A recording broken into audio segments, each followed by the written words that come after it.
There's a lot of people familiar with the proceedings here today. Just ask a question and you'll get all the help you need. So.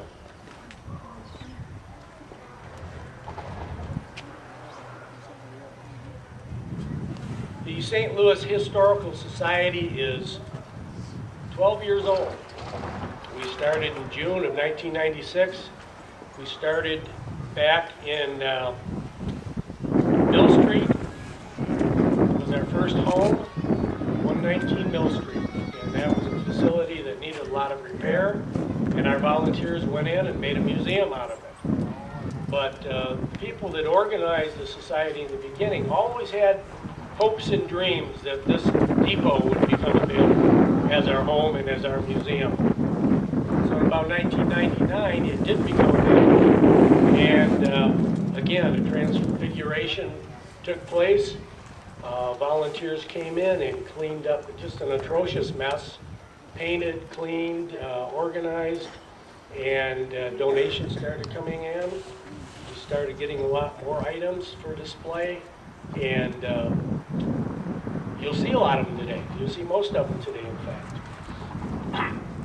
Then we decided we needed to grow a little bit more, and we added, of course, the log cabin was already in our possession, but we bought property across the railroad tracks for expansion. We bought the McKim House, and then we began negotiating with Department of Transportation, the city, the state, the Historic Preservation branch of the state, and all of a sudden we now have a new pavilion to house a lot of our transportation items in. The streetscape, the landscaping, these beautiful trees, the grass that's beginning to grow thanks to the rain, it's all here. And you're here to be part of the celebration of us kind of kicking everything into motion here. So this is a great day in St. Louis's history, and I think that the 12 busy years that we spent getting to today are just the tip of the iceberg, because now that we have the facilities to display some of the fantastic items that we have in here, and I want to go over those items too, because that's really what this is all about. This is going to be the destination for a lot of people through the years. Maybe not next year, maybe not the year after, but by the time these children that just sang for you start bringing their families back to St. Louis, they're going to remember. And we will be larger then, but St. Louis will be on the map just for the facilities here. St. Louis is already on the map, but it's not always for the right things, as we heard a couple days ago. So we want to be on the map for positive things, preserving our history, and with an eye towards the future. So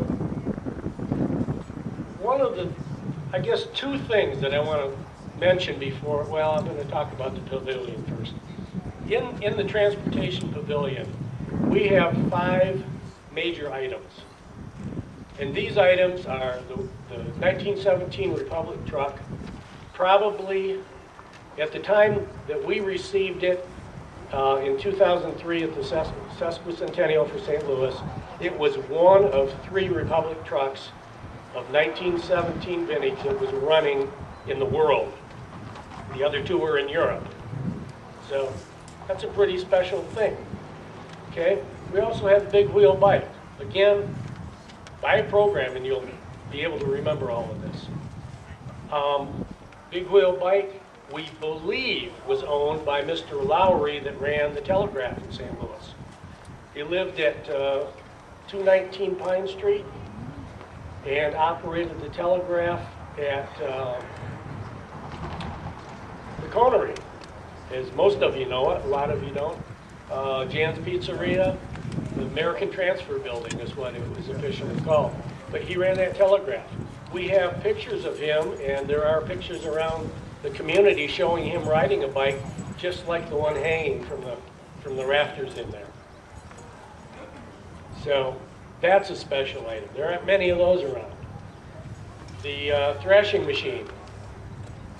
It's a 1/4 scale model of the Huber Thrasher and the Huber Super tractor built by Sam Bush. Sam is trying to look inconspicuous right now in the 4th row here right in front of me.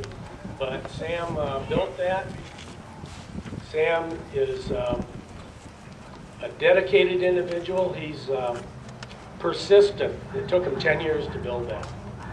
But he kept at it, and we now have that on display in the pavilion.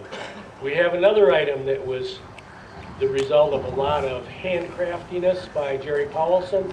This is the old hose reel that belonged to the St. Louis Fire Department.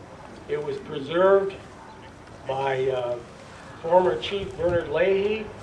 He passed it on to present Fire Chief Rich Apps. Rich stored it for a few years. He got it in the hands of Jerry Powelson, and Jerry restored it. Did a remarkable job of putting that back together. That's a hand-towed fire hose, and it's authentic, and it's been in a few parades around the area, and I tell you, when people see that, they're fire apparatus lovers. They see that and they just drool. And a lot of you are shaking your heads because you know that's true.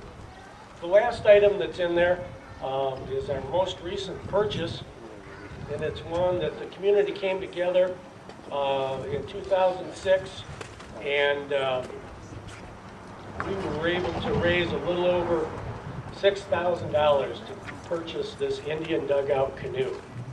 This canoe has been, I guess the right word is authenticated by authorities. They don't like to be called experts at all. Authorities that have looked at the condition and that, and it's just remarkable what we've been able to bring back to St. Louis that we believe was originally hand-hewn here by the Saginaw Chippewa tribe right up on the Pine River. And they used it in the Pine River to hunt, or not hunt, but to trap and to fish with. And it's a remarkable piece of handiwork, and it is in remarkable condition for something that's over 150 years old.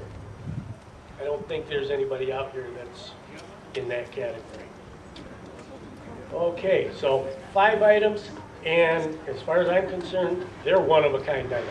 You won't find them anywhere else. And they all relate to St. Louis, and what a treasure. To be able to put them under one roof is actually the work of many people. Couldn't even begin to name them all, but Michigan Department of Transportation, City Council approved the whole concept of this through the enhancement grant that was coming our way anyway. We did a little bit of shifting. Phil Hansen back there helped with all of this.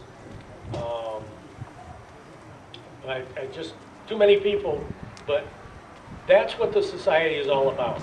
All of the community support. The donations that we've received, our ability to grow, and throughout this entire process of getting us from our inception, when we didn't even have a home in June of 1996, to today, is a result of 2 consistent things. One is a vision for the future. The vision to look forward with the past in mind, but knowing that we've got to carry this on. Those of us that love history, that love St. Louis, are doing that. That's the second ingredient. The volunteers that have cleaned up every place that we've bought or torn down a couple others to make this place look presentable so that we can host it and be proud to have it. And so with the volunteers, the members, and then the support from the community, we've been able to carry on that vision. So without further ado, is Dave McMacken, have I scared Dave away? We're ready for our keynote speaker, Mr. Dave McMacken.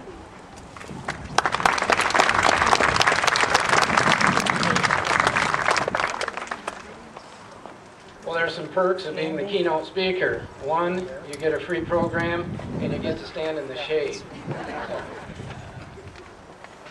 Today I'd like to tell you 4 stories that relate to holdings of the museum with the hope that gives you a greater appreciation